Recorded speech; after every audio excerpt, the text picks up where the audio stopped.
எனவே அவருடைய இந்த பிரச்சார பயணம் அல்லது இந்த பரப்புரை பயணம் இப்போ தேவையான ஒன்று அப்படிங்கிறது தான் களம். அதில் அவர் இன்னும் கூட்டணியை பற்றி பேசலை, இல்லை ஒரு கட்டமைப்பு சரியா இல்லை அப்படிங்கிற கருத்து ஏன் சொல்கிறேன்னா ஒரு காழ்ப்புணர்ச்சியில் சொல்கிறேனுங்க. இங்கே பெரும்பாலான அரசியலை சார்ந்து கருத்துக்களை பதிவிடக்கூடியவங்க சிலவங்க ஒரு குறிப்பிட்ட இயக்கத்தை மையப்படுத்தி அவங்க சொல்லக்கூடியதை நம்ம எடுத்து வைக்கணுங்கிற களத்தில் போகிறாங்க.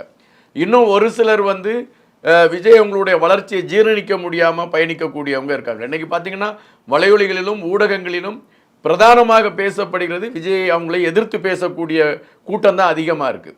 எனவே அந்த விஜய் அவங்களை எதிர்த்து பேசுகிறவங்களுக்கு வேறு வார்த்தைகள் கிடையாது. கட்டமைப்பு சரியில்லை, அவர் அதுக்குள்ளேயே பிரச்சாரத்துக்கு போயிட்டார், அப்படிப்பட்ட கருத்துக்களை அவங்க பதிவிடுவது இயற்கை. ஆனால் உண்மையிலே விஜய் அவங்க இப்போ எடுத்திருக்க இந்த முடிவுகள் எல்லாமே மிக தெளிவாக ஒரு அரசியல் நகர்வாக தான் நம்ம பார்க்கணும்.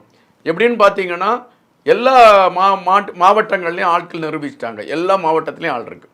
அப்போ இந்த மாவட்டத்தில் இருக்க ஆட்கள் விஜய் தான் அங்கே ஒரு ஆதிக்க சக்தி. அவரை மைனஸ் பண்ணிட்டா யாருக்கும் பேர் கிடையாது. எனவே விஜய் அவங்களுடைய அடையாளப்படுத்துதல் இருந்தால் தான் அந்த தொண்டர்கள் அந்த கிராமங்கள்லையோ அந்த ஊர்கள்லையோ அவங்க பிரச்சாரத்துக்கு போய் எங்கள் தலைவருக்கு வாக்கு போடுங்கன்னு கேட்கக்கான ஒரு களத்தை எடுக்க முடியும். அப்போ அந்த அங்கீகாரத்தை எதிர்பார்த்து எல்லா மாவட்ட செயலாளரும் வெயிட் பண்ணிட்டு இருக்கிறான்.